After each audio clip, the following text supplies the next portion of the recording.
కృష్ణుడు సాక్షాత్తు నారాయణుడు. వారు ఏ పక్షాన ఉంటే విజయం కూడా సదా అదే పక్షానిదవుతుంది.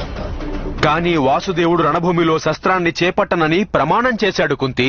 కృష్ణుడు ఎవరి పక్షాన ఉంటే సమస్త సృష్టి వారికి సహాయం చేస్తుంది. రణభూమిలో అర్జునుని అస్త్రాలన్నీ బ్రహ్మాస్త్రాలు.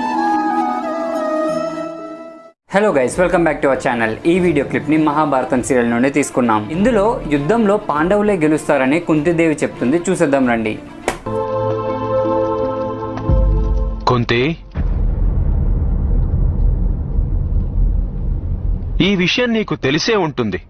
ద్వారకలోని యాదవులందరూ దుర్యోధనుని పక్షాన ఉండాలని నిర్ణయించుకున్నారట. ద్వారకకు చెందిన సైన్యమే హస్తినాపురి పక్షాన యుద్ధం చేస్తోంది బావగారు.